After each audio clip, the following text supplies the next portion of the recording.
നമസ്കാരം, ഞാൻ ഉണ്ണി വിജയമോഹൻ.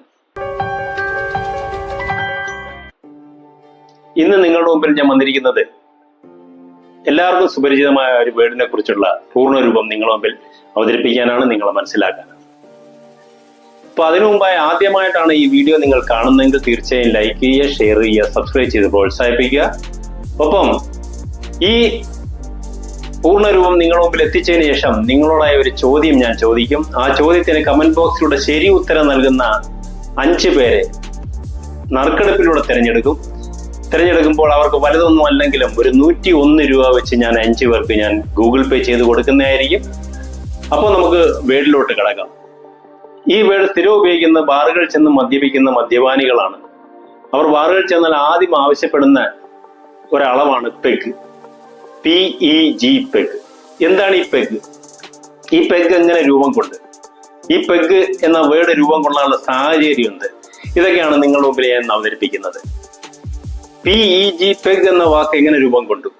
UK കനിത്തൊഴിലാളികൾ അവർ രാവിലെ മുതൽ വൈകുന്നേരം വരെ കനികളിൽ കഠിനാധ്വാനം, വളരെ കൊടും തണുപ്പ് സഹിച്ചുള്ള കഠിനാധ്വാനം കഴിഞ്ഞ് വൈകുന്നേരം കനികളിൽ നിന്ന് പുറത്തു വരുമ്പോൾ അവർക്കൊരു ചെറിയ കുപ്പി മദ്യം ലഭിക്കുമായിരുന്നു. ഏകദേശം 60 മില്ലി മാത്രം അളവുള്ള ഒരു ചെറിയ കുപ്പി മദ്യം അവർക്ക് ലഭിക്കുമായിരുന്നു. ഈ മദ്യത്തോടുള്ള ആസക്തി, ആവേശം അവരെ കനികളിൽ നിന്ന് പുറത്തു വരുമ്പോൾ അവർക്ക് അവരെല്ലാം വളരെ സന്തോഷവന്മാരാണ്. കാരണം വൈകുന്നേരം ഒരു ചെറിയ അളവിലെങ്കിലും മദ്യം കിട്ടുന്നുണ്ടല്ലോ എന്നുള്ള. അപ്പൊ ആ കിട്ടുന്ന മദ്യത്തെ അവർ പ്രഷ്യസ് ഈവനിങ് ഗ്ലാസ് എന്ന് വിളിച്ചിരുന്നു. പ്രഷ്യസ് ഈവനിങ് ഗ്ലാസ്, വളരെ അമൂല്യമായ ഒരു സായാഹ്നത്തിൽ കിട്ടുന്ന ഒരു ഗ്ലാസ് മദ്യത്തിനാണ് അവർ പ്രഷ്യസ് ഈവനിങ് ഗ്ലാസ്. അതാണ് PEG, പ്രഷ്യസ് ഈവനിങ് ഗ്ലാസ്. ഇന്ന് UK പോലും ആ വേർഡുകൾ ആൾക്കാർ മറന്നു കഴിഞ്ഞു. പകരം പുതിയ വേർഡുകളാണ് അവർ ഉപയോഗിക്കുന്നത്. ഇന്ന് നമ്മുടെ ഭാരതത്തിലെ ബാറുകളിൽ മാത്രമാണ് പെഗ് എന്ന വാക്ക് ഉപയോഗിക്കുന്നത്. അപ്പോൾ പെഗ് എന്ന വാക്കിന്റെ പൂർണ്ണരൂപം നിങ്ങൾക്ക് മനസ്സിലായെങ്കിൽ തീർച്ചയായും ഇത് ലൈക്ക് ചെയ്യുക, ഷെയർ ചെയ്യുക, സബ്സ്ക്രൈബ് ചെയ്ത് പ്രോത്സാഹിപ്പിക്കുക.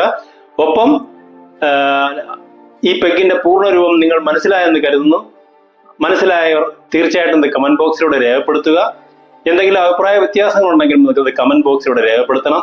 ഒപ്പം ഞാൻ നേരത്തെ സൂചിപ്പിച്ചതുപോലെ അവസാനത്തെ ഒരു ചോദ്യമാണ് നിങ്ങളോട് ചോദിക്കാനുള്ളത്. പെഗിന്റെ പൂർണ്ണരൂപം പ്രഷ്യസ് ഈവനിങ് ഗ്ലാസ് എന്നാണ്. അപ്പം എല്ലാവർക്കും മനസ്സിലായ സ്ഥിതിക്ക് അടുത്ത ഒരു ചോദ്യം ഞാൻ ചോദിക്കുകയാണ്. നിസ്സാരമായ ഒരു ചോദ്യമാണ്. ആ ചോദ്യത്തിലൂടെ നിങ്ങൾ കമന്റ് ബോക്സിലൂടെ ഉത്തരം രേഖപ്പെടുത്തണം. കേരളത്തിൽ ഏറ്റവും കൂടുതൽ റെയിൽവേ സ്റ്റേഷനുള്ള ജില്ല ഏതാണ്?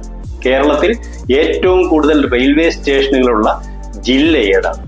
അപ്പോൾ കമന്റ് ബോക്സിലൂടെ ഉത്തരം അറിയാവുന്നവർ എത്ര ജില്ലയെന്നും ഏതൊക്കെ റെയിൽവേ സ്റ്റേഷൻ ആണെന്നും കമന്റ് ചെയ്യുക. കമന്റ് ചെയ്യുന്നവരിൽ നിന്ന് 5 പേരെ ഞാൻ തിരഞ്ഞെടുക്കുമ്പോൾ അവർക്ക് 101 രൂപ വീതം ഗൂഗിൾ പേ ചെയ്ത് തരുന്നതായിരിക്കും. അപ്പോൾ പെഗ് എന്ന വാക്കിന്റെ ഉത്തരം മനസ്സിലായെങ്കിൽ തീർച്ചയായിട്ടും ലൈക്ക് ചെയ്യുക, ഷെയർ ചെയ്യുക, സബ്സ്ക്രൈബ് ചെയ്ത് പ്രോത്സാഹിപ്പിക്കുക. ഒപ്പം ഞാൻ ചോദിച്ച ചോദ്യത്തിന്റെ ഉത്തരം, കേരളത്തിൽ ഏറ്റവും കൂടുതൽ റെയിൽവേ സ്റ്റേഷനുള്ള ജില്ല, ആ ജില്ല ഏതാണെന്ന് നിങ്ങൾ പറയുക. അത് എത്ര റെയിൽവേ സ്റ്റേഷൻ ഉണ്ട്, ഏതൊക്കെ റെയിൽവേ സ്റ്റേഷൻ? ഈ 3 ചോദ്യത്തിനും നിങ്ങൾ കമന്റ് ബോക്സിലൂടെ ഉത്തരം രേഖപ്പെടുത്തുക. അപ്പൊ തീർച്ചയായിട്ടും പെഗ് എന്ന വാക്കിന്റെ പൂർണ്ണരൂപം ഇഷ്ടപ്പെട്ടുവെങ്കിൽ നമുക്ക് അടുത്തൊരു വേർഡുമായിട്ട് ഞാൻ നിങ്ങളുടെ മുമ്പിൽ എത്തും. അതുവരെ എല്ലാവർക്കും എൻ്റെ വലിയ നമസ്കാരം.